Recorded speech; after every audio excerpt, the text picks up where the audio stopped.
হাসিনের জন্য যারা গতকালকে কিংবা তার আগের দিন উক্ত বাউলের পক্ষে ছাপাই গিয়েছেন এবং উক্ত বাউলের পক্ষে ছাপাই গিয়ে তার মুক্তি দাবি চেয়েছেন, আমরা এর তীব্র নিন্দা এবং ধিক্কার জানাই।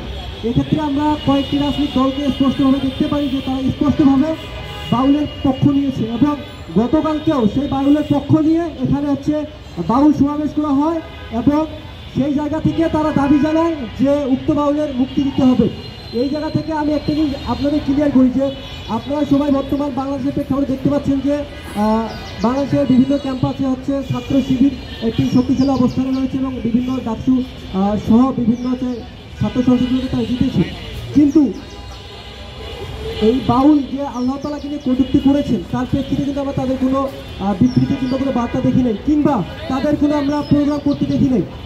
আর হলে তারা হলগুলোতে ক্যাম্পাসে বিভিন্ন জায়গায় ইসলামিক প্রোগ্রাম করে, কিন্তু এর প্রেক্ষিতে তারা কোনো রকম ইসলামিক প্রোগ্রাম করেও নি কিংবা তারা এটার বিরোধিতাও করেনি কিংবা এটার পক্ষে ছাপাই হয়নি। কিন্তু আমরা বা অনেকেই বলে যে দেশে একটা ধর্ম ব্যবসায়ী দল রয়েছে, অনেকেই বলে এই কথা।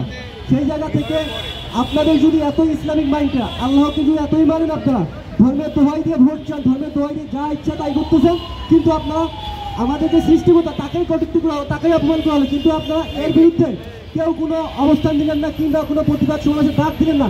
কিংবা আজকে এখানে আমরা একটা অবস্থা আপনাদেরকে দেখাই, আমরা এখানে দাঁড়াইছি মাত্র 5 জন। দেখেন, আমরা যদি এখানে একটা গানের আসর করতাম তাহলে এখানে ক্রিয়েছিতে মানুষের অভাব হইতো না, বাট আমরা একটা ইসলামিক প্রোগ্রাম করতেছি কিন্তু মানুষ নাই বললেই চলে।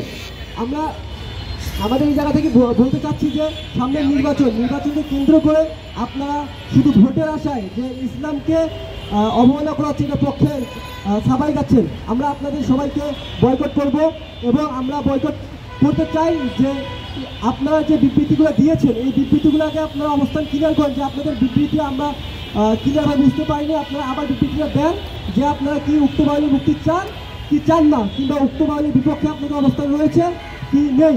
এই বিষয়ে এনসিপি আপনারা দেখেছেন একটা বিবৃতি দিয়েছে, বিবৃতিটা পুরোটা খোলাসা হয়নি। আমরা আহ্বান জানাবো এনসিপির নাহিদ ভাইকে যে আপনারা আপনাদের যে বিবৃতি দিয়েছেন বিবৃতি একটু ক্লিয়ার করে বলেন যে আপনারা যে এই রাজনীতির জন্য যে ইসলাম বিরোধী হয়ে যাচ্ছেন নাকি, এই বিষয়টা আপনারা একটু ক্লিয়ার করেন।